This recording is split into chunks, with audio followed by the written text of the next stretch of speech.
8:30 to 10 p.m. Join host Stephen Semanas and the NRP candidates as they amplify your voice. Good evening, good evening.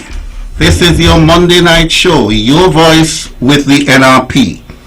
It's Monday, 16th of May, 2022, and it's a very moonlit night.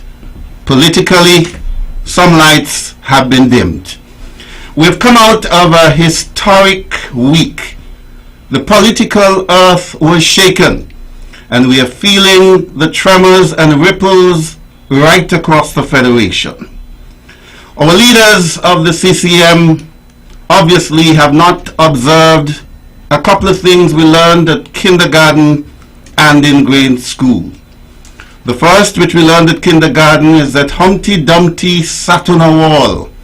Humpty Dumpty had a great fall, and all the king horses and all the king men couldn't put Humpty Dumpty together again. The second is found in this book, our best friend Wilfred Brest's Student's Companion. It is a guide which we have used through primary and even secondary school. And on page 65, Proverb 5, a bird in the hand is worth two in the bush. Through infantile political behavior, Nevis, which previously had no momentum, has ground to a halt. Tonight, we have already in the studio Dr. Patricia Bartlett, contesting seat number 2, constituency number 2, St. John's, and arriving shortly will be the leader of the NRP, Dr. Janice Daniel Hodge. Whenever they're in combo, they operate with precision. And of course, because these events of the past week impact you and your livelihood and your lives, we expect you to join us tonight at 1616 and 1700. So we'll take our first break and then we'll be back where the political discussion will get really hot. Your voice, your voice, your voice with the NRP. This and every Monday, 8:30 to 10 p.m. Join host Stephen Semanas and the NRP candidates as they amplify your voice. And we're back. And as I said earlier, Dr. Patricia Bartlett is already here, so we'll hear from her momentarily. Dr. Bartlett, earth-shattering events over the past week. And of course, coming in, Janice, she figured she might close the door, but welcome in, coming in. You've got to be here. I said already that the doctors are working in combo and you'll be operating with precision. So very nice to have you. But Pat, give your welcome and your opening remarks. Good evening, Steve. Good evening to the listening and viewing audiences. Good evening to my fellow panelists tonight. Since I'm well settled, I would just like to extend good evening greetings to my cousin Simnik over there in St. Kitts, my uncle in St. John, USVI, and my nephew in the USA. Steve, I'm looking forward to a very hot night. Last night we had an eclipse, but I think this has the eclipse that we had last night. What has transpired, today, I think very well would eclipse the eclipse last night. I don't even have time to talk about the eclipse last night. And Dr. Janice Daniel Hodge, leader of the NRP, I know you've only settled in your seat for maybe 60 seconds, but weigh in, please. That's fine. Good evening. Good evening to you, Steve, and to my colleague, and to all who are listening. Dr. Bartlett spoke about the eclipse. There are many eclipses going on right now. But I just want to say, we look forward to having a very lively discussion. If we leave things as the way they are, it would appear that there is a one-sided discussion, and it's always good when people have the opportunity to hear both sides and different perspectives. And so I'm looking forward to a great discussion. There's a lot going on right now. We have the federal election very imminent. There are a number of things that are of interest to the people in St. Kitts and Nevis and the wider diaspora. And so this evening I really do look forward to a very lively discussion. So. And of course, yesterday the Rams Primary School Relay Championship in St. Kitts at the King Collins Stadium, and Nevis emerged, the Charlestown Primary School, L'Orange Nation, emerged as champions, and several other schools placed in the top 10. And of course, congratulations to your colleague, our colleague, J.D. Keynes. Her daughter Star is becoming a star on many fronts.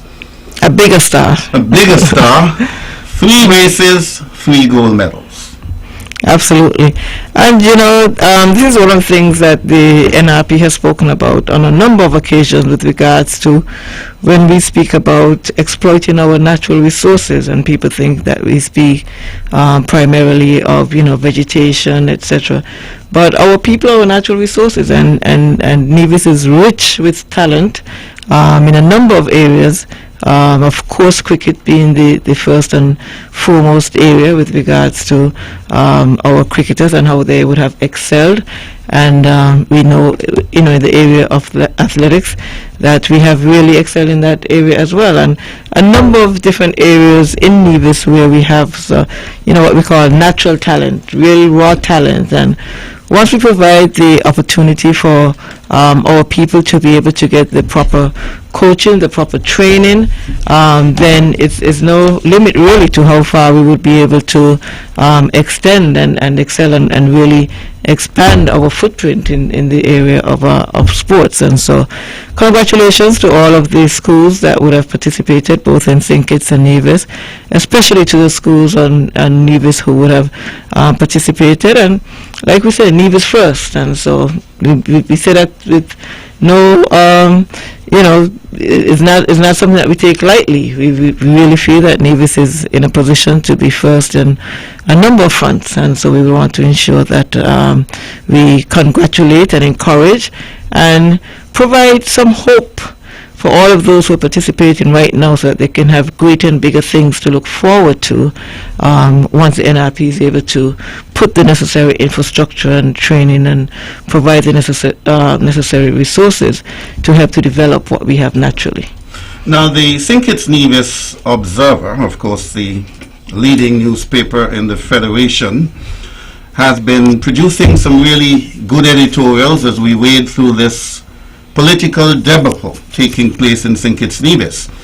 And so I want to read for you a bit from the newspaper of Friday, May 13th, the editorial entitled, "One Truly Wonders What the Future Holds."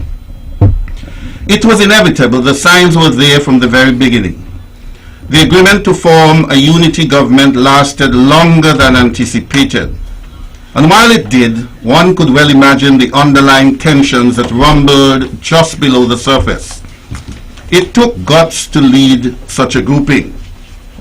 Somehow, in an environment in which the people of St. Kitts Nevis have been placed first in all instances, and being protected and guided during the most challenging period the world has experienced in the last 100 years, with the COVID-19 pandemic, several individuals have decided to violently rock and try to disable a smooth sailing ship. Those entrusted with assisting the captain of the vessel, the Prime Minister, in navigating the many obstacles that have popped up in the last 7 years, and would have done so quite adroitly, have suddenly decided that mutiny is a better option, the only viable option. It seems puzzling that being captain as quickly as possible has become more important to them than ensuring that the passengers, the people of the Federation, are safe and well taken care of. Or was this the plan all along? In such a case, the thoughts of the 17th century English poet. In such a case, the thoughts of the 17th century English poet Francis Quarles are instructive. He opined, When ambitious men find an open passage, they are rather busy than dangerous, and if well watched in their proceedings, they will catch themselves in their own snare and prepare a way for their own destruction. I thought that was very instructive, and I'd share your reaction, Dr. Daniel. Well, thank you. I have said over and over again that your arrival at your destination really has a lot to do with the thought process in terms of your purpose. What is your purpose with regards to whatever action you may take? And we have seen where the 2015 and the 2020 elections were based on an agreement established between three parties. And it is quite interesting to note that very, very few of the items that were identified in the accord were actually actioned upon. And so when we look at the purpose of having the Charlestown Accord, if the purpose of the Charlestown Accord was really to enhance the relationships between the people and the government of St. Kitts and Nevis, if it was really to ensure that you would have a better representation of the political representatives, then I'm certain that that would have happened. But it is clear to us that the Charlestown Accord was used merely as a tool to encourage persons to support the unity construct. And once that party, that construct gained the controls of government, then the Charlestown Accord was really, cast aside. And so looking at the overall objective and the overall purpose of where we are today, it is only, it is a situation where this is what you would expect if you set out on a course with ulterior motives, so to speak. And as we look at where the government is right now, they have come to a point where they can no longer tolerate each other, so to speak. We must look at some of the issues that really are at the front, where we have seen some concerns with regards to transparency, the Prime Minister being accused of not being transparent. But in the very same letter, you would see where the other partners would say that they would have kept their concerns a secret. Now, how can you have these concerns from way back in, prior to 2020, ran an election in 2020, painted a picture of everything being all good, and then in 2022 you're saying that you had these concerns but you decided to keep it a secret? How can you then not being transparent to the people prior to the election to help them determine whether or not they wanted to have the unity construct again? You decided unilaterally that you would not let the people know that there was trouble on the ship, so to speak. And once you would have received the support, you would have received the votes of the people and you're back in government, now you decide to say, well, you know what, there was trouble all along, but we decided not to let you be aware of what was happening. And so, it's really a matter of misleading the people, getting people to think that all is well to get a second term, and then, forgive the saying, all hell broke loose. Mm-hmm. All hell broke loose, and we find ourselves here having a federal election in the same year that the local election is expected to be called. And it is very difficult to separate the fact that the Premier would have recognized that he is in trouble. His ship in Nevis was in trouble. And so by his means, able to interject and do what was necessary to try to ensure that there was as much distraction as possible. And to an extent, it has taken quite a bit of time to try to navigate and to try to deal with 2 elections, in such a short period of time.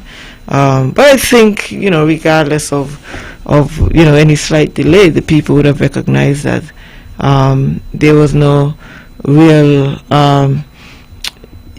representation. There was no truth. I mean, misleading the people, and then we end up in this situation. How do you then come back and say that give me another chance? Had you indicated that there were problems prior to the 2020 elections, and you would have stated that if certain things were not fixed, then you may be forced to take a certain position, then I think people would have been more understanding, but not parade, as they would say, and make people believe that everything was all well and dandy, and then shortly after, there's this big alarm that there's so much wrong with the Team Unity government. So I think, a matter of mistrust, a matter of misleading people, and so when you get to those sorts of situation, the ship really has no way to go but to sink. There's some people in the community already saying that the CCM really should not come back to the people. It has been a total betrayal of trust. And as we've said, elections are very expensive, and as you have said, we are going to be faced as a country with 2 elections in the space of maybe 10 months. They're very expensive, and this should be laid at the feet of the Premier of Nevis because of the way that he and his colleagues have conducted themselves. Now, I looked through the Charlestown Accord today, and of course there is no constitutional reform, no integrity in public life, there is no Freedom of Information Act, so a number of things have not been achieved. But the line which sticks with me is consultation over confrontation. That is what they promised. And the whole thing have been mashed up. So Nevis is feeling the impact on many fronts. Political weary, and we have to face 2 elections in a very short space of time. And tonight we felt the first political fallout. Nevisian civil servants and the pensioners will get 5% and not 10%. Dr. Patricia Bartlett. Steve, I want to start with my summary. I'm going to make a statement, but I want to start with my summary. Sure. And my summary is short. And all I'm going to say is, what a planker. People are going to have to listen tomorrow night to find out what a planker is. Mm-hmm. Because you see, Steve, my colleague spoke about she introduced into the conversation the Charlestown Accord. And we, over the past couple of months, I think most Nevisians have come to recognize that it was not really worth much. But I don't want to be, disrespectful to the efforts of the Premier, who tried something. I didn't see him as a signatory to it. I think Mr. Vance Emmy, he was the Premier at the time, and so he signed on behalf, and the party leader for CCM, he signed on behalf of CCM, and I think Alexis Jeffers would have been a witness. So I didn't see him anyway on the document, so for maybe it was strategic that he didn't want to be associated with it, because at the end of the day, maybe they meant well, but for 3 or 4 lawyers they have amongst them, because the AG, right, is considered one of them. Yes. And you tell me you couldn't come up with something that really was more meaningful than that? I know you make your promises, and that is a promise between parties, had nothing to do with governance, had nothing to do with government. And I thought that was a good opportunity. You could have used it as a platform to start something. You need a genesis, so say for everything. But you see, the thing is, in that document, there was nothing there to bind you to the Constitution. And that in itself is where I think the error was at the beginning. Because good governance was promised. But what was there to make sure that it was delivered? There's nothing there to ensure that the promises that they were making, that they would have been delivered. For Nevis, I thought we missed a golden opportunity to reset the clock. Because, and I need for Nevisians to listen closely, because I don't want it to be said at the end of the night that I am not for Nevis, because I am pro Nevis and I am for Nevis. You see, the Constitution made some provisions for the sharing of revenue. And apart from the fact that they made provisions for the sharing of the revenue, in the Constitution, there's a section there that says, if there's a falling out between the government, which is the federal government, and the administration, meaning the NIA, then you could head to the High Court. It was time for us to reset, because we would have strayed away from what the Constitution had outlined as a fair agreement or arrangement for Nevisians and Kittitians to live in harmony. We accepted that as our Constitution, and we should have been guided by it. NRP was not responsible for not keeping up the end of the bargain, which says that we create a pool. You bring your money, come. Sinkits bring the money, come. We split it. If Nevis didn't get enough from taxes, then Sinkits would pay you the extra. We were in a good position at one point in time, and we thought that that arrangement somehow was going to disadvantage us. But we were not looking down the road, and we must come back and apologize for the people for veering off of the road, because what we almost ended up with is a rogue government, because we decided we were not going to go and at least hold tight to the provisions of the Constitution, having accepted, and everybody in their oath of allegiance and all that would have accepted that the Constitution is the supreme law of the land. So let us go back and revisit that and see how best we can get it to work for Nevisians. So at that point in time, instead of fiddling around with all these promises to one another, that was the time when Nevisians should have sat back and said, you know what, this ain't make no sense, and start thinking contingency.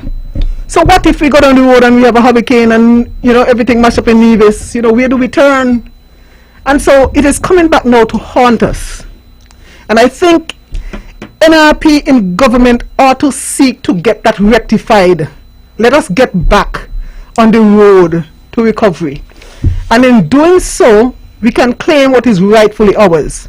Because if in the Constitution, and some people have been saying that the Constitution spoke only to taxes, if it means that there are other revenues that we think are collective revenue for Sinkits and Nevis that should be in a consolidated fund to which we have access, then it means if we have a disagreement, the Constitution say, head to the High Court. And if it means we have to modify or whatever, but the Governor General, he has some part to play as well to make sure that the provisions in the Constitution are followed. So we are at a point now where we are not getting the kind of revenues we used to get. And we are disadvantaged because our politicians have, without consultation with our people, have gone ahead and broken up the foundation that was laid to make sure that there would have been equitable sharing of the resources of the Federation of Sinkits and Nevis. If it is you want to go and invoke 113 and go your way, then you make plans for that. Are we in any position to do that? Why are we going to Sinkits and kicking up a storm and with these things that don't make no sense? You know, this Charleston Accord that you can't enforce in any way. Now that the proverbial has hit the fan, where do we turn? We can't even offer our people 10%. And the thing is, sometimes you see the metal in people, or you see the substance in people when they're faced with adversity. Because I'm proposing tonight, Steve, the Premier should have anticipated that this was going to happen. Your new man followed. You walked away. He's in cabinet now making decisions that are going to impact all of us. And he has a legal right to do that. The Constitution does not prevent him from operating without them. Because when we vote for you, we vote for a member of parliament. We don't vote for a member of cabinet necessarily. It's only around here everybody who, you know, on the government side gets to sit in cabinet. That is an unusual position in a lot of countries. And some people who are in cabinet in some countries that were not even necessarily voted in that position. Notwithstanding, we are where we are now.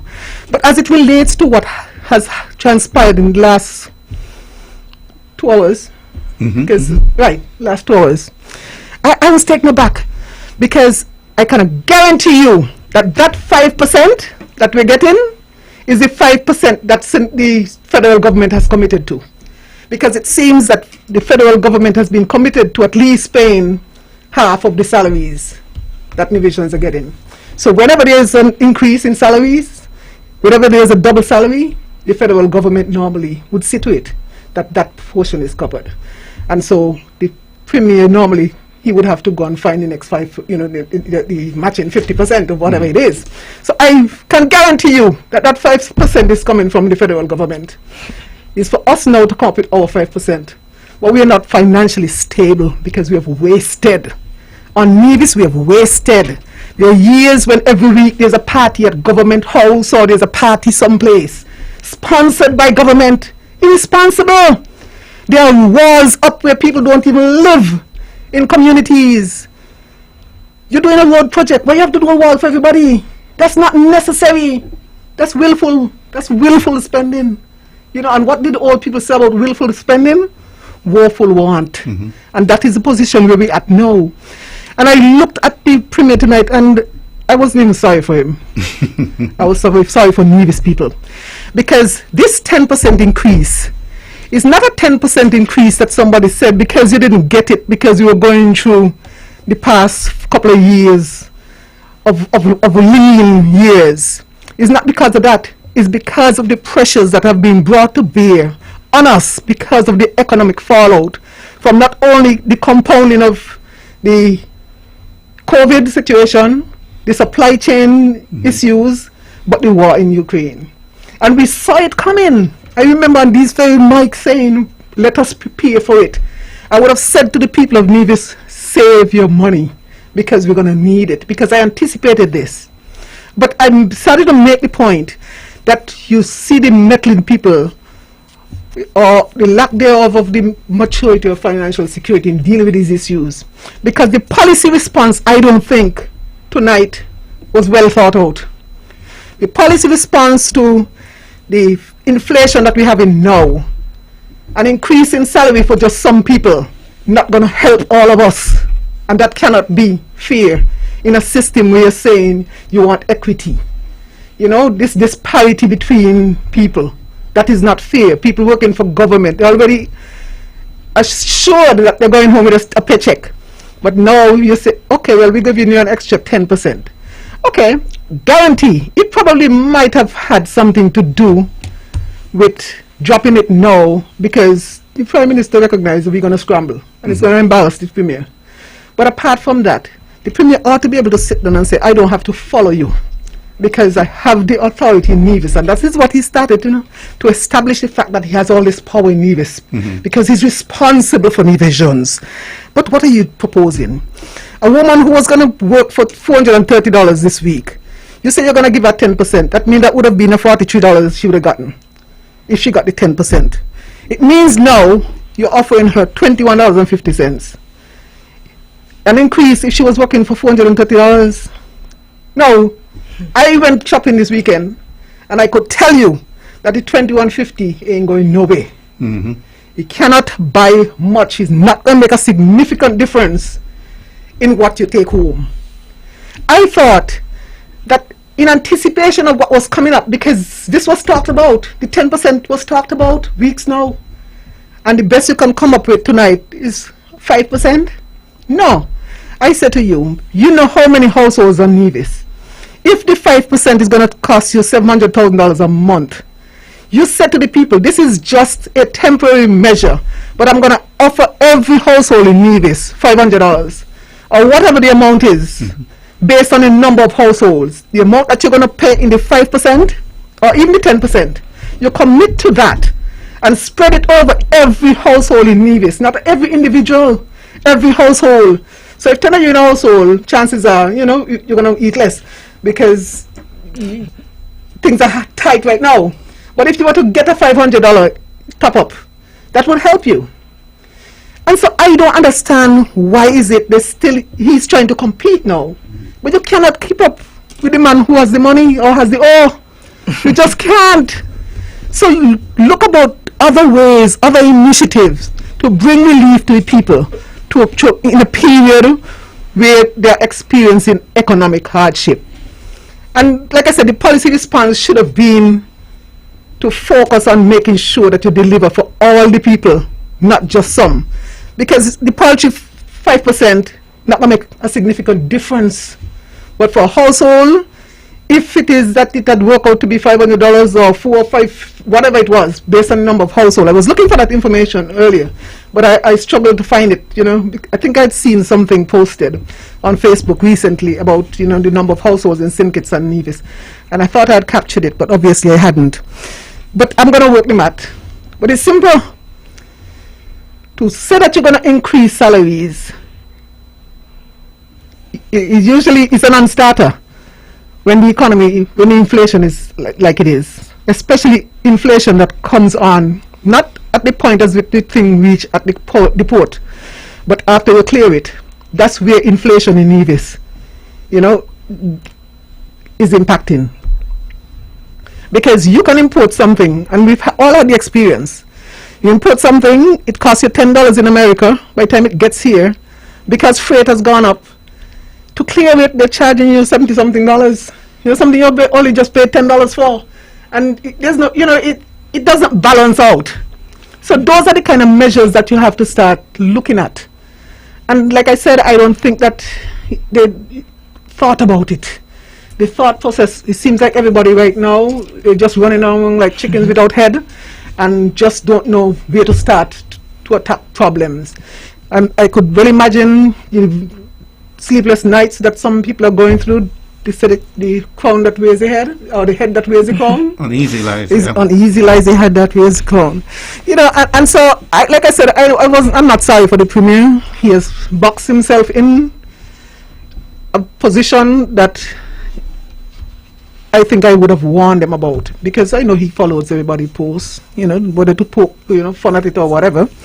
And I would have made a post sometime within recent times saying, these politicians are kamikaze politicians. They recognize if you fly the plane into the building, you're going to die. But the thing is, they want to get the opponent so bad that they don't even care about their personal injury. But that is not so much what I'm concerned about, them destroying themselves, but is the collateral damage, man. Divisions are going to suffer for the next couple of months. And we don't have any surety that coming out on the other side, we're going to come close to achieving anything, because he has not listened to good advice, which was to make sure that you codify, or let me not stop using those fancy language, but make sure that you bring into law the arrangement that you tried to get in your Charleston Accord. Having not achieved that, I think it would have been a waste of the last 7 years that Nivisions would have invested in this CCM-led administration, because they promised that they were going to deliver. But the thing is, you can't just give man a little something, give him a taste of something, and then afterwards what? Because we're going to suffer, Steve, because he's already talking about having to go and borrow.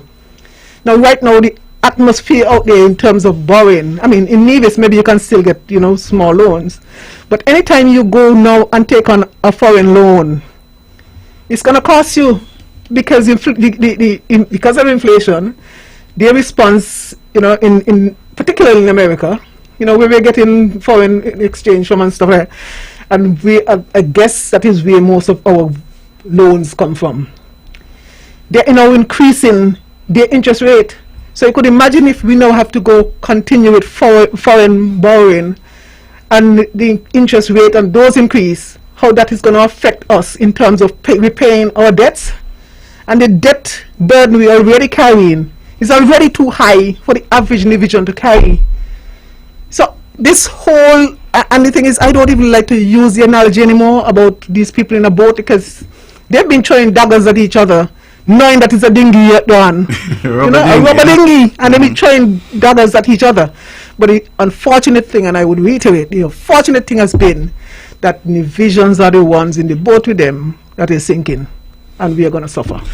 Premier tonight tried to be magnanimous. After 7 years of double salaries, he and his repatriated ministers, according to him, won't get the increase.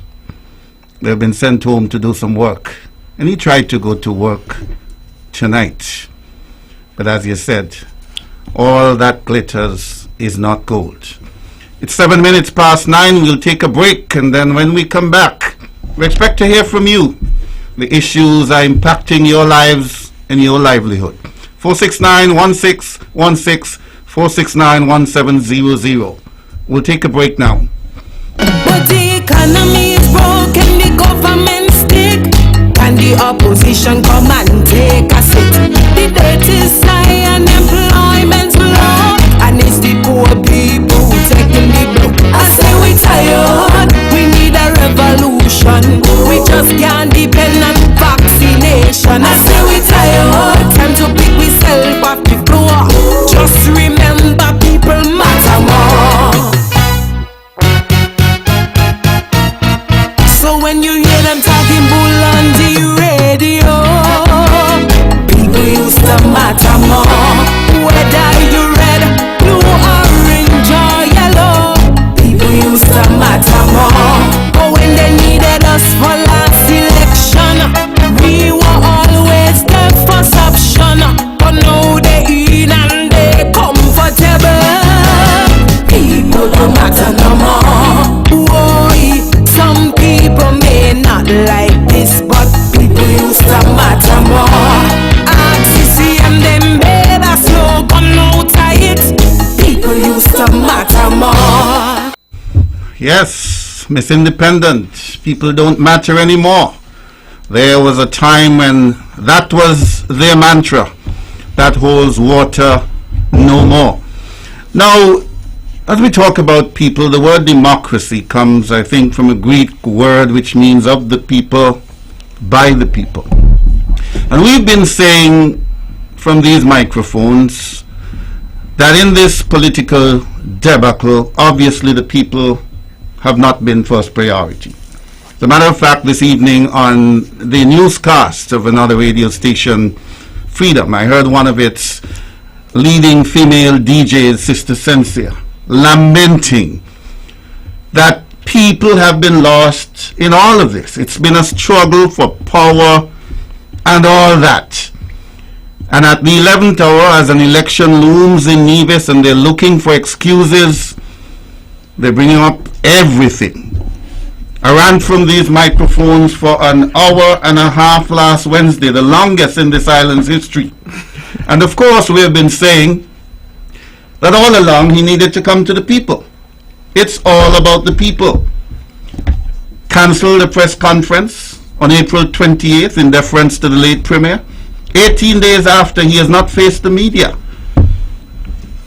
How much longer can this go on, Dr. Daniel, in which the leaders are looking about themselves, their political survival, and as Dr. Bartlett has said, the people are a toss on the ocean?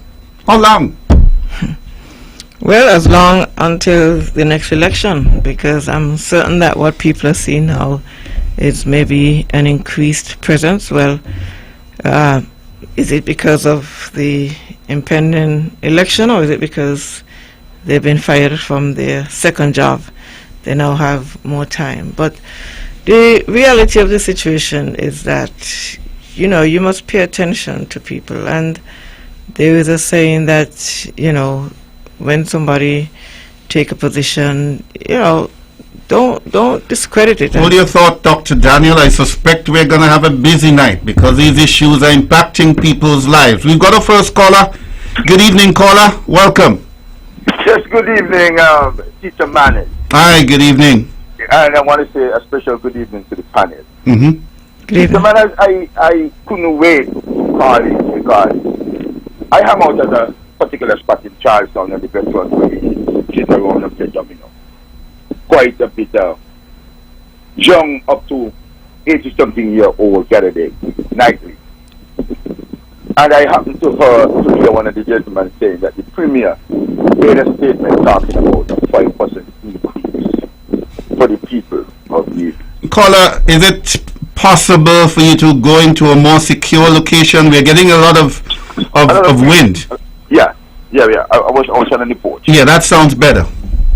Yeah, so the Premier made this announcement about a 5% increase.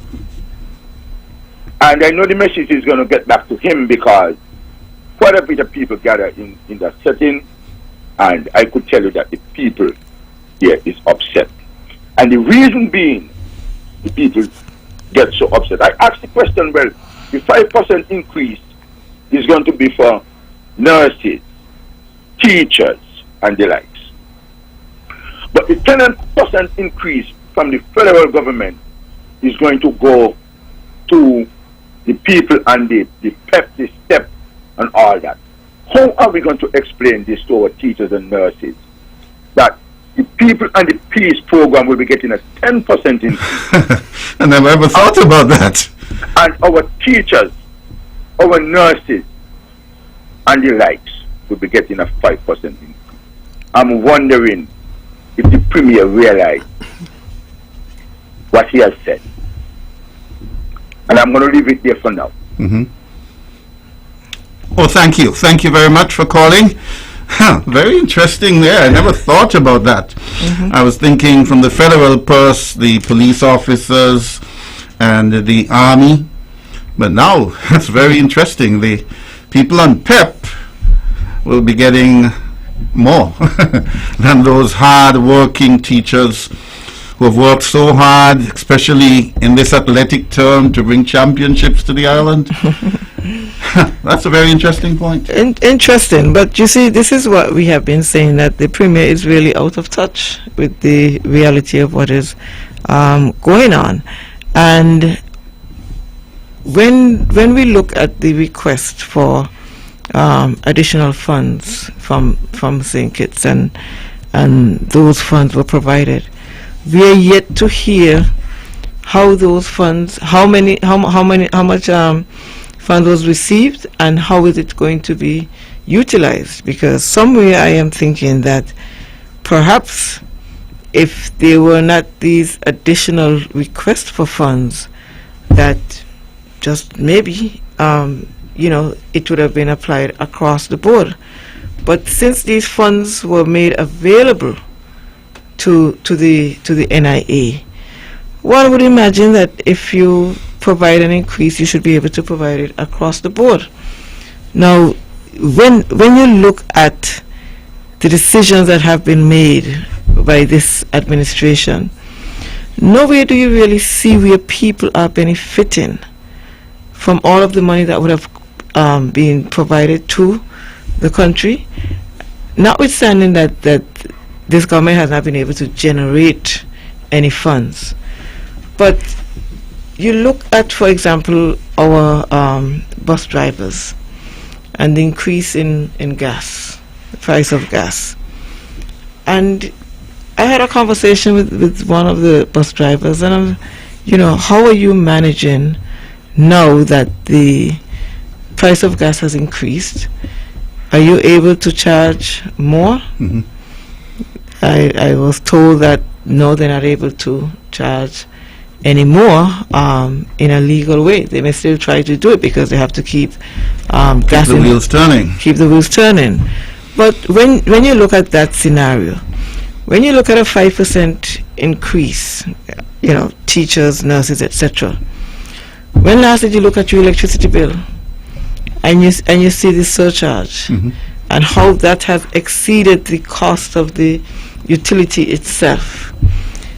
And where is the Premier's position with regards to helping to reduce the cost of living? Moving from point A to point B, you have to pay X amount of dollars. The minimum wage. I had a conversation with a young lady who said she makes $60 per day, and she pays a babysitter $50 per day. Now, how do you get that math to work out? Where is the value? I mean, yes, it's good that you can have someone in, to take care, but you're basically just working. And so after a short period of time, what is going to happen? You're just going to say it's not worth the effort, because you have to pay X amount for taxi fare, you have to pay X amount to the to the child caregiver, and so Hold your thought, Dr. Daniel. We've got another caller on the line. Good evening, caller. Welcome to Your Voice with the NRP. Good evening, Steve, and good evening to the members of the Nevis Reformation Party. Welcome. Steve, the tempo is with the Nevis Reformation Party. We have matters to fix in the elections. As we move expeditiously, we remind the people of Nevis that the Nevis Reformation Party worked with PAM, and we were in a coalition with PAM, and we collaborated with the Labour Party, but we never got fired. We never got fired. And it is instructive, Steve, that as we prepare for the elections, we have several persons expressing interest in becoming part and parcel of this great movement of the Nevis Reformation Party. And I'm sure you can gauge the tempo of a party by its ability to draw new persons to it. So we have the candidate list being readied, and in short order. And I would like to say, Steve, I'm Hensley Daniel. I have been actively involved with the Nevis Reformation Party for upwards of 20 years. And we were just reminding ourselves that in 1973, when we were barely in high school, you must have remembered the march to town. If you want lights, come a town. If you want road, come a town. You remember? Yes. So it is still the same thing we are saying to the Nevis people. If you want improvement if you want to see real development in education, vote NRP. If you want to see real development in health, which is an area that people are complaining about, vote for the Nevis Reformation Party. If you want to see codifying, writing in law, legislating the revenue sharing arrangement with the Nevis Reformation Party, for Nevis, vote NRP. So, Steve, I am here as one who has been with the party, and I'm saying it's easy for me to look at the party gaining the momentum, keeping the tempo, and being able to attract new people. And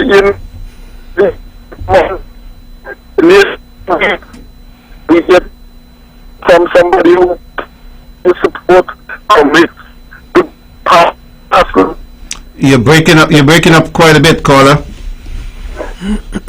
Yes, but I'm saying nearly every week we get new interest shown by people right across the ages, but in particular among young people. So we are grateful for that, and we look forward to ensuring that we give the Nevis people the best option. Steve, you remember the last time we were in government, they said we were doing too much? I remember that well. You remember they said we were doing too much? Where in the world you hear people doing too much? You can imagine? And so we are going to continue to move forward, and when the time comes, the people of Nevis will see that we have their best interest at heart. Thank you very much. Thank you, caller. There's no question that the NRP has been the most transformative party in our island's history. It is that which has brought you peace, progress, and prosperity. You can depend on the CCM for confusion.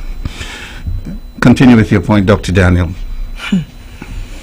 I was so caught up with the excitement of Mr. Daniel, but in essence, what we have to look at is really when you have a government, how do you feel the impact of the government, and we look at the cost of living continuously increasing.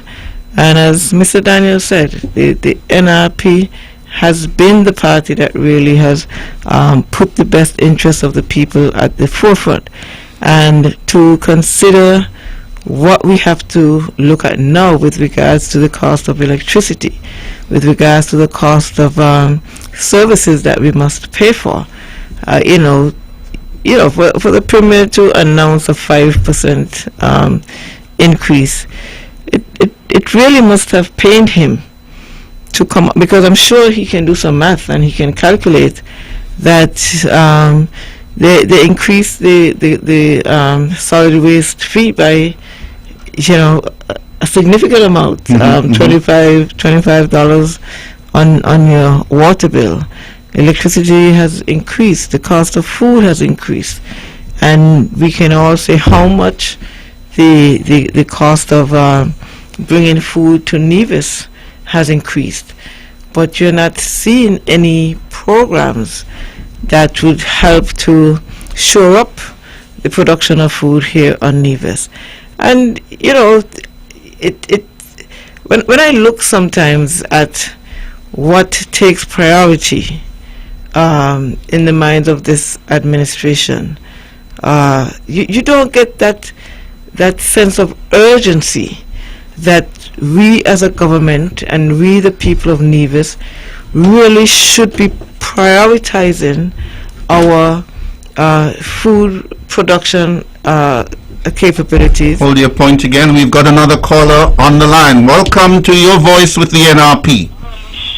Good evening, Mr. Manners. How are you doing, Good sir? evening. We're doing fine. Okay. Yeah, you began earlier this evening speaking about the exploit of the Charlestown primary school and basically the schools in Nevis. I saw something earlier today, where the Premier seeking to use that for political mileage. And the way that he does that is claiming that it is basically because of the Mondo track, good investment, bragging. But the Premier seems to forget that we had outstanding athletes that honed the craft at the El Comedeville Park and Grass. And Maritza Williams. The park and Mocking Grass track. But we know the exploit of Corvin Wallace and the others along a long train, the Keynes brothers. I mean, we go a long list. But it's not only here. We look at Jamaica. Jamaica has the world leading 100-meter champion, male and female record breakers. They just had the world youth champion, and they just came out of Carista and dominated Carista. Most of these athletes, they train on grass.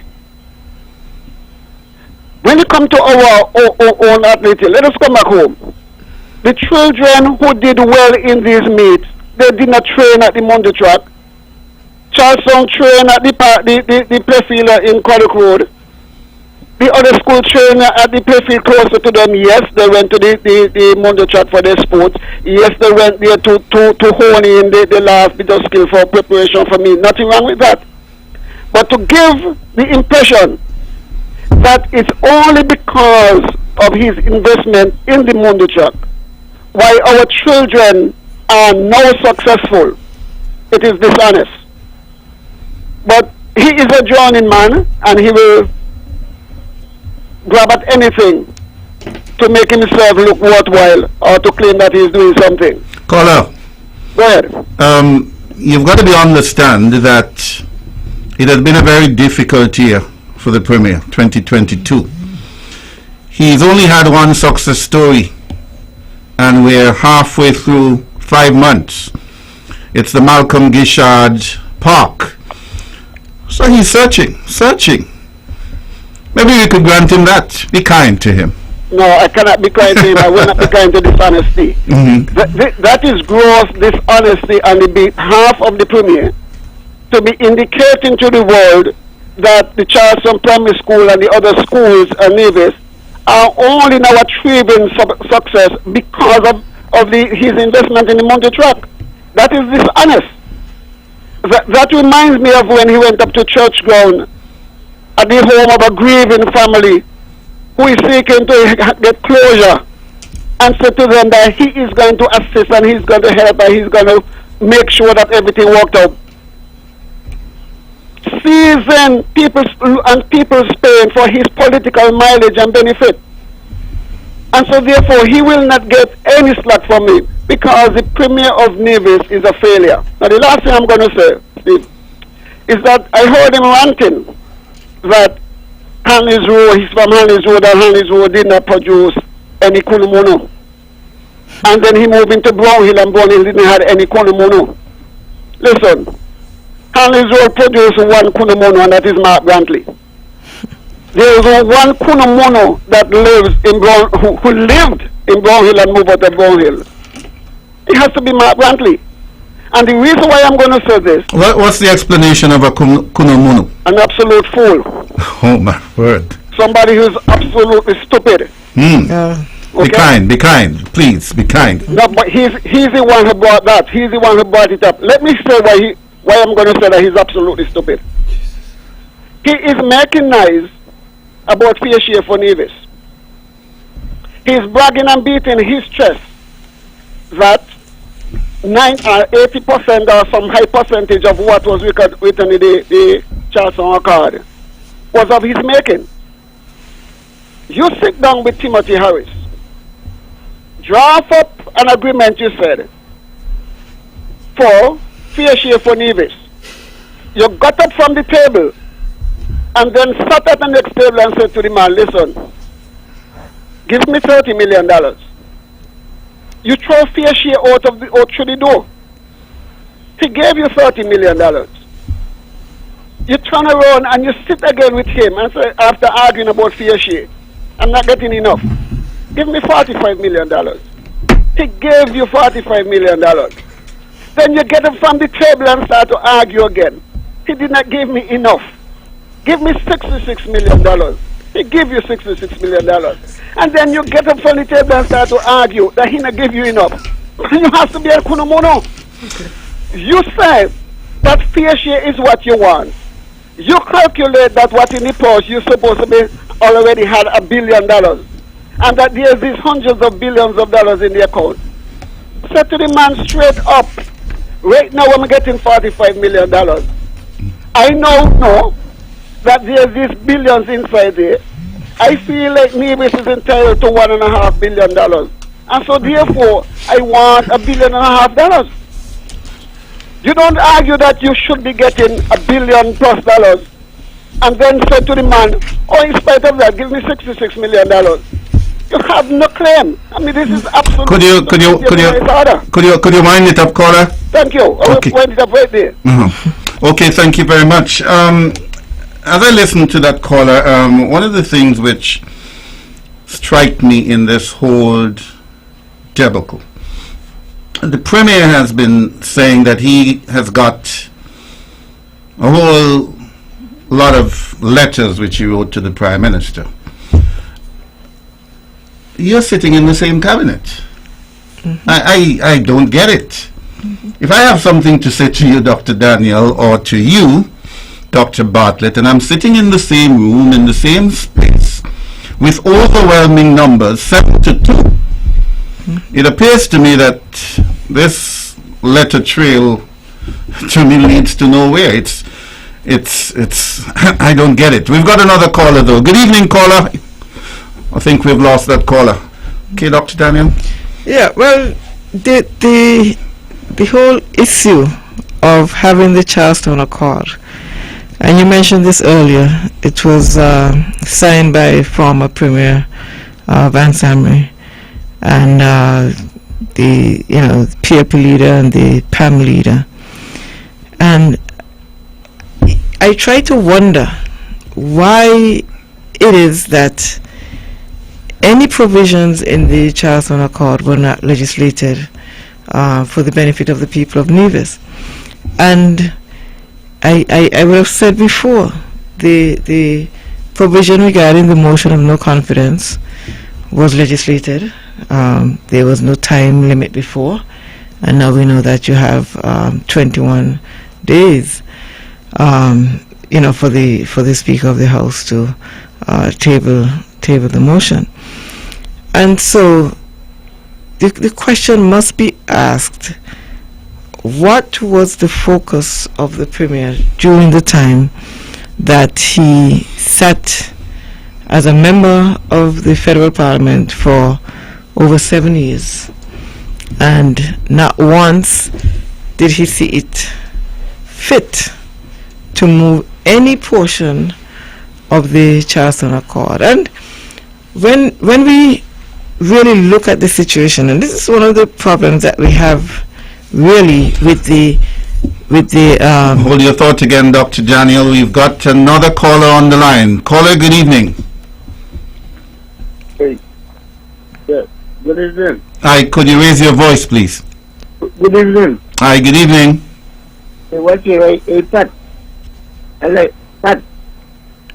Good evening. Good evening. Good evening. Good evening. But I can't vote. I can't stop vote for CCM, so. Okay. All right, thank you, caller. Yeah, so we're saying when you look at where we are today, the people of Nevis must be really, really concerned, understanding that former Premier Amri would have executed this Charleston Accord, and our current Premier could not execute. He could not deliver to the people of Nevis what was intended in that accord. And not only could he not deliver, but then he found a way to blame others. And having such an instrument, the basis upon which the Team Unity government ran, got into power, the basis upon which the Prime Minister became Prime Minister. I mean, this is something that the Premier seemed to be quite upset about, that this is the reason why the Prime Minister became Prime Minister. Hold your thought there. We've got another caller on the line. Good evening, caller. Hi, good evening. Hi, good evening. I just want to good evening to the other two ladies on the Good evening. The other two ladies, I'm a gentleman. yeah, sorry. Just a light moment. Yeah, okay. Listen, I just want to say that people need to understand the running of government. I was employed within the public service at a time when the public service ran on oiled hinges, and I have watched and seen the deterioration in the running of the public service starting in 1992. And all who want to contradict me, that's fine, but that's where it started. And people, I remember telling Carla some years and years back, there's a little book called General Orders. Yes, some of the stuff in it may be obsolete, but people would do well. People who intend to have a career in the public service would do well to find a copy of it and read, sit down and read. The problem with some of these young people, and I have to tell Hensley, yes, young people, but they don't want to read and they don't want to learn. Running a country is not just going in there and sitting down and, pushing a pen and so on. You have to understand the ramifications of certain things, financial orders and what you're supposed to do in this case and so on, and stuff like contracts and all that kind of stuff and so on. And people don't want to read. People, if you're going into the public service, get a copy. And I would say that some of it may be obsolete, but people would do well. Prospective and people who are going into the public service would do well if they would find a copy, go through it. If you're in government and so on, you go through and you take out the obsolete, add, because it's the best model I have ever seen. So please, because it is the public service, which is the engine that drives the country. Mm-hmm. Not financially, the public sector would do that, but it is the public service that sets the rules and the guidance and all that kind of legislation and all these things. People need to understand. You have to know. You can't just go in there and sit at a desk and feel like, oh, this is okay. You need to understand the laws. You need to understand financial orders. You need to understand certain protocols when it comes to the public service and all them kind of stuff and so on. So if anybody, young people especially, because I know they don't like to read, be prepared or don't go. Thank you. Thank you very much. Chinua Achebe, things fall apart. I've been hearing that even from civil servants. I think we've got another caller on the line. Good evening, caller. Good evening, caller. Welcome to Your Voice with the NRP. Yes, good evening, Mr. Steve Manners. Hi, good evening. Mm-hmm. You know, I'm really concerned for. Could you lift your voice a bit? Okay, I'm really concerned for our little island here on Nevis. You know, I usually pray for our leaders because they need knowledge and wisdom, and they have to understand that when they're going to make a decision, they have to think and rethink and make sure they are making the right decision. And talk to the people. Because it's the people you have to be representing. And I think that what they did, especially so openly in public, and I think what they should have been fighting for is that you should have gone to cabinet meeting and hear your grievances in cabinet meeting rather than coming into the public and discussing what your own unity party have done. How they would have lost some respect, because the thing is, you're supposed to be able to hold on your party if you have that confidence in your party, and should have gone to cabinet meeting and fight for division in the cabinet meeting, not at a convention when it was not good moral, it wasn't good for them to be able to go into the public and hear their grievances. But I think it was more of a political game.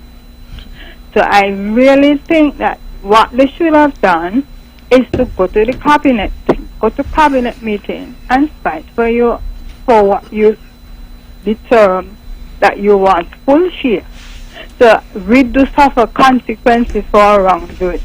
It's just like this. When we sin, Jesus forgives us, but yet still we suffer the consequences of those sins. And so what they should have done was go to cabinet meeting and fight for division in the cabinet meeting. Go to the Prime Minister in person and hear your grievances, because it's not looking good right now to say that our leaders from the same party going to expose the unity party to St. Kitts and Nevis people. And I do hope and trust that what we have looked like now, as if we don't know where now we will turn to. CCM cannot look to go back to unity party for what they would have done. What is going to be coming in our election, when we do have an election coming up soon? The only person we can really trust, because God said, blessed is the nation whose Lord is their God. And really and truly, Nevis doesn't look too bright right now in terms of joining in to form a federal government.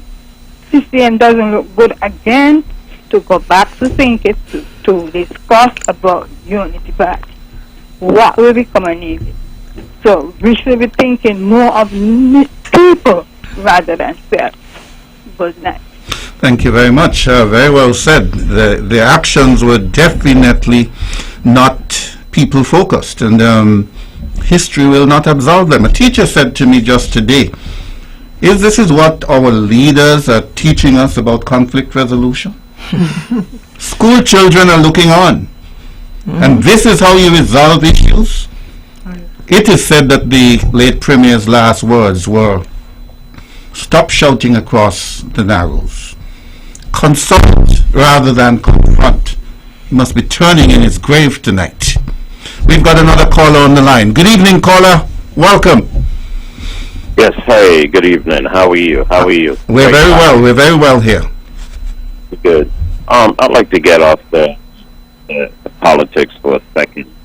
And there's some stuff that's really troubling me about the islands that I would like to hear about. Concerning folks who are going out to work every day and just so happen that you get injured at work and it winds up in the court.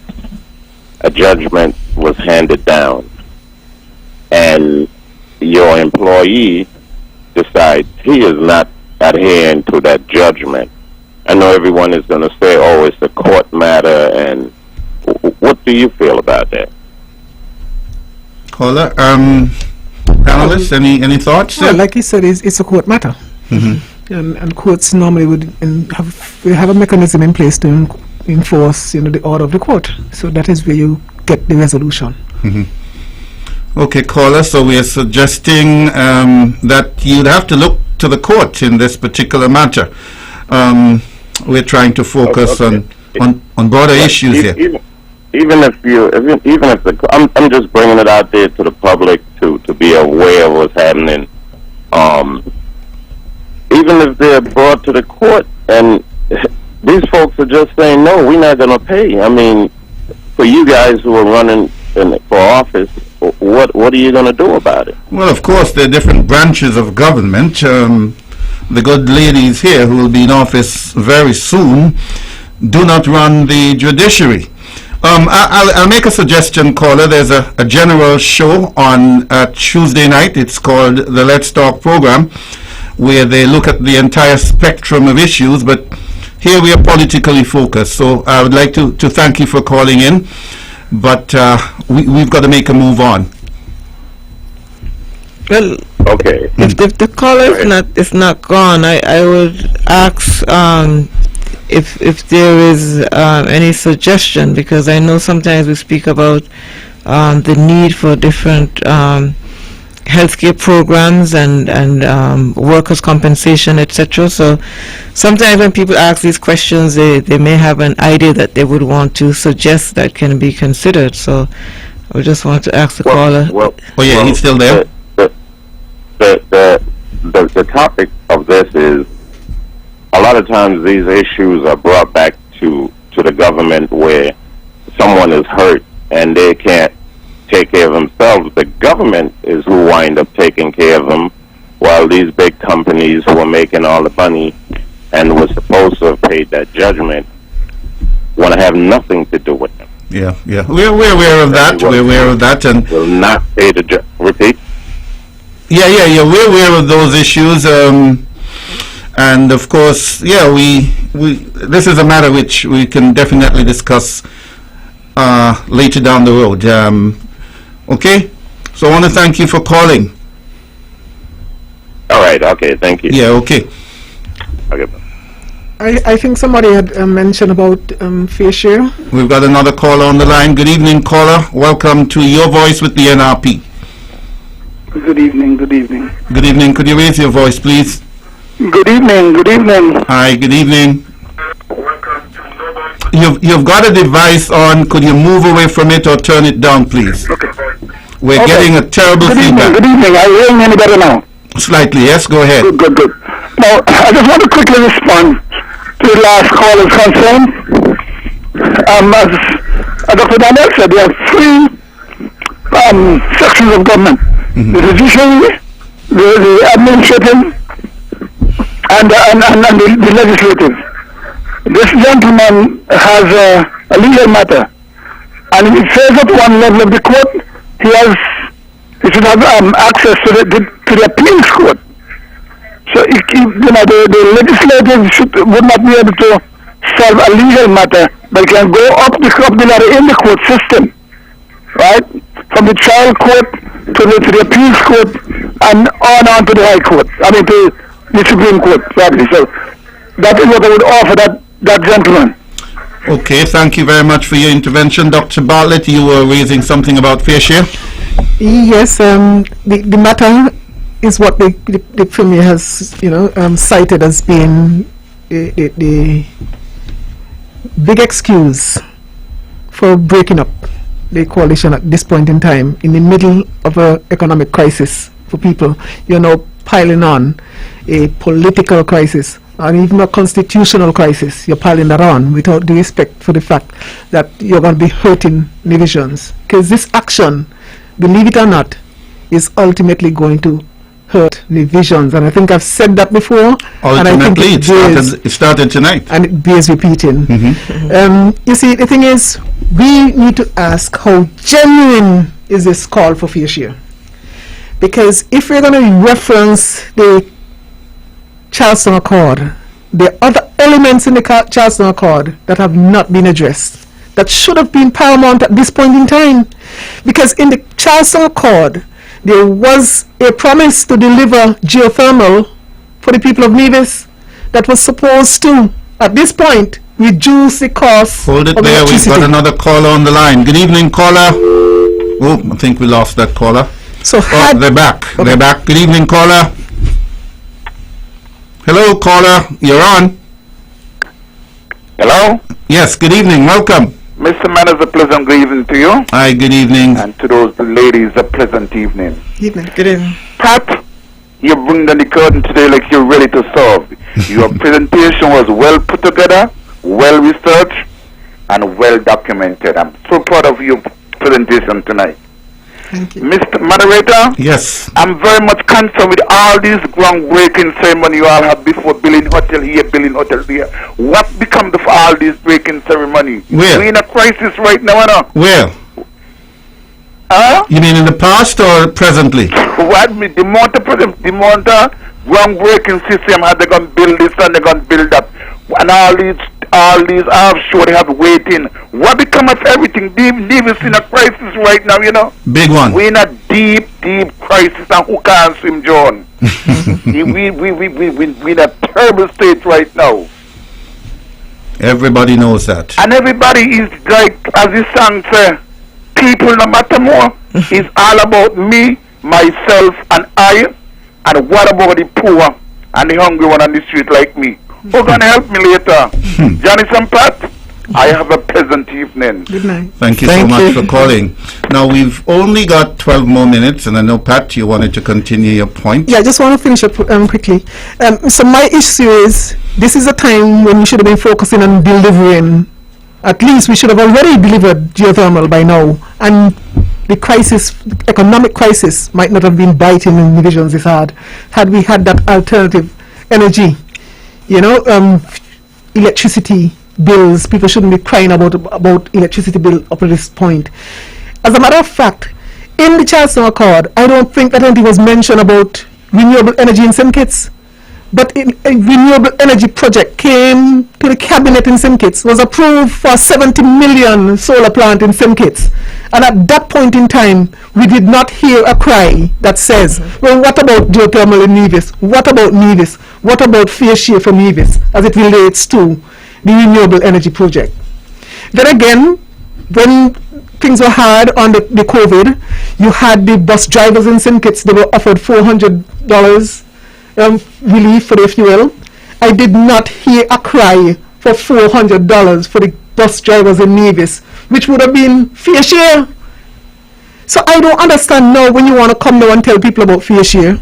When the workers in the tourism industry, particularly the workers at Four Seasons and Nisbets, when they were struggling under the impact or the fallout from the COVID, I did not hear a call for fair share for them when they couldn't get their severance pay. Why wasn't it a big stink at that point in time? We want fair share for the people of Nevis while people in St. Kitts are getting their severance pay. What about the people in Nevis?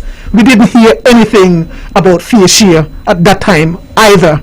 So tell me you want to come now and tell me that all of a sudden you want fair share for divisions?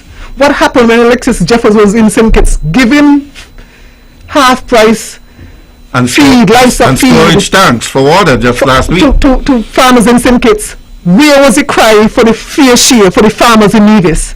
So you think I could really take you serious that this issue now is about fair share for Nevis? No. Hold it there. We've got another caller on the line. Good evening, caller. Mr. Manos, good night. Hi, good night, Mansrat. How are you? Not too bad. Good night. My leader is there, right? Oh, yes. Good night. And good night. Good night, Dr. Bartlett. Comrade Pat. Listen, Mr. Manos, well, me can ease off now because you get plenty calls. Yeah, but you've always brought some such wisdom to the program from your vantage point in the Emerald Isle. What do you make of things at the moment? Okay, well, plenty people don't love when me call, so, They don't what? Plenty people don't love when me call in. Yeah. So. Well, we treasure your call. We've got to make it quick, though, because we've only got a few minutes left. Okay, well, listen. You got something we call. Remember, let me tell you about one deal, right? Yeah. And that's before it happened, right? Mm-hmm. Okay, well, you got something now that you call a mind game. You get that? Yes. So, is that me got a problem in the kitchen. I know a simple problem, I just wash up dishes. But the whole point about it now, me come out in the yard and me start to make noise about the washing up of the dishes. Can the dishes get washed up? No, me have to go back to the kitchen to get the problem solved. And the problem is just to wash up the dishes. The whole point about it, the fair share, the premier know that he couldn't get the fair share. So he play mind game now with the people. So the non-thinkers now will not think for themselves also now. Believe he did such a good job. And that's the whole problem, the mind game and deceit. That mind a little bit. Okay then. Thank you so much. We've only got 7 minutes, and Dr. Janice Hodge, people out there are waited with bated breath. We have said all along that the Premier was trying to conflate the issues, and now we have probably a federal election before a local, unless he decides to save some money for the people of Nevis and have the two elections on one day. Hensley Daniel said that a lot of young people are gravitating to the party. They have now realized that the NRP is the party which works in their best interests.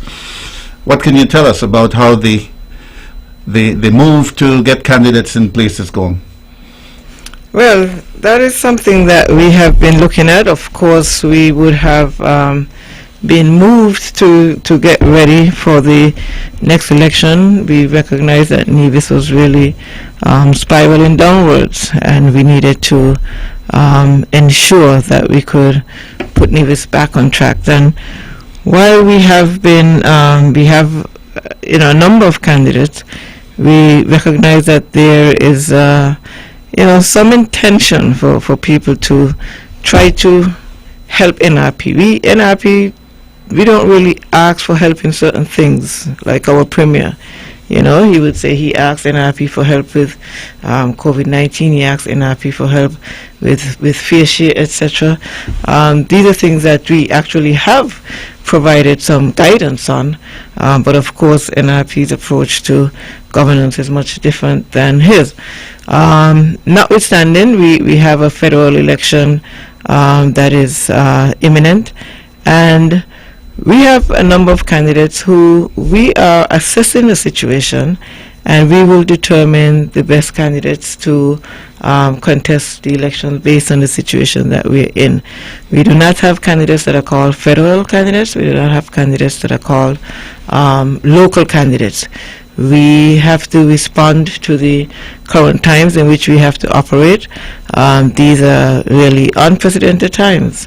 And of course, one must be able to adapt and adjust to the situations that is at hand. And we know that there, while people may want to feel that NRP is really the party that stands on principles, I would want to endorse that. Indeed, we do stand on principles, but at the same time, we are quite aware and quite certain that we must not be rigid in our decision making and respond to the times that we have. And so, in good time, persons would be aware of the candidates that would be contesting the federal election. And one thing we always try to emphasize is that NRP is a party that really stands out for the people, and our main focus really is to ensure that the people receive 100%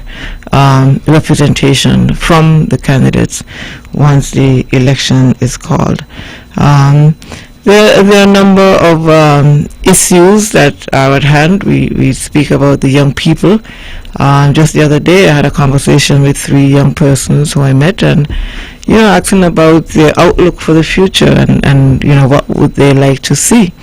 And we know a number of young people, they really would like to be able to go out and have a good time. But in order to have a really good time, you need to have money in your pocket. And how are you going to get that money? And so looking at what would provide the opportunities for the young people to really have a future here in Nevis where they can make money, those are some of the things that we would be looking at. We would want to encourage all of the people, young, old, in between, to ensure that you are registered. When election day arrives, whether it's federal or local, it's going to be elections like we haven't seen it before. And I think everybody should ready themselves to participate. And so we encourage everyone to go down to the electoral office and make sure that you are registered. Even if you're undecided at this point in time, do not deprive yourself of that opportunity, because we're now saying that when we roll out, we're going to roll out heavy. There are a number of things that we're doing behind the scenes, but we are just on the brink of really getting to roll out our campaign, and we would want to make sure that persons are registered and they can participate. It's really going to be a defining moment in the history of Nevis, in the history of our country. And so we are encouraging everybody to be a part and help to shape the future that you would want to see for these elections. So turn it over to Dr. Bartlett. And Dr. Bartlett, we've got only 3 minutes, so we'll give it 1 minute. Of course, your opponent, the Premier of Nevis, said for all the world to hear that people should not accept money in this election. Do you expect that of him? Well, that's not quite what he said. Okay, correct. So let me correct you. What the Premier would have advised our people to do is something illegal. He's suggesting to our people that we should take the money and vote against the person who gives you the money. He did say that, yeah. So it is difficult for you to police people in these hard economic times, and I can understand if people would give in to accepting the monies. But remember what the Premier said: if anyone gives you money, make sure you take that money and vote against them. I don't know if he's saying that because he didn't get the money from the federal government to spend on the election, and maybe he doesn't have any to offer this time around. But just in case he comes and he has any money, please, I am not going to advise you to do that because it is an illegal practice. But the Premier is saying that you should take the money and vote against him. So please, people, just remember, do not get trapped, because you never know if somebody is setting a bait for you. If somebody is offering you money, you don't know if it's, you see what happened to the Premier in the BVI. He fall into the trap. Do not let anybody trap you with money. This election is too important to get swayed by money. $500 is not going to last long in this environment. We need to make sure that we return people to office who have the potential to make policies that would have long-lasting effect, positive effect on your lives and your livelihood. You have to have people who understand the system. You can't have, and the Prime Minister has been very vocal about how they... You've got another caller? Oh, sorry. She's actually giving us the indication that we're running close to time. So, okay. So wind that up. So, yeah. So I appeal to, and I'm going to lend my voice to what the party leader has just said to people, to encourage you to go out, get registered, normalize yourself, so that when election is called, we never know, in the case of the scarcity of money, they may just call both of them at the same time, or they may just call in local before the federal. Be prepared. We are getting prepared. Make sure that you're also registered and ready to vote as well. While Ministers Jeffers and Evelyn have been mute, the Premier has been ego-tripping. People is nowhere in his thinking. Be wise. Vote wisely when the elections are called. Clearly, people don't matter anymore. Good night. Your voice, your voice, your voice with the NRP. This and every Monday, 8:30 to 10 p.m. Join host Stephen Semanas and the NRP candidates as they amplify your voice. The views and opinions expressed on the preceding program were solely those of the participants and do not necessarily reflect the views of the Nevis Broadcasting Company Limited or its advertisers. With all the power from the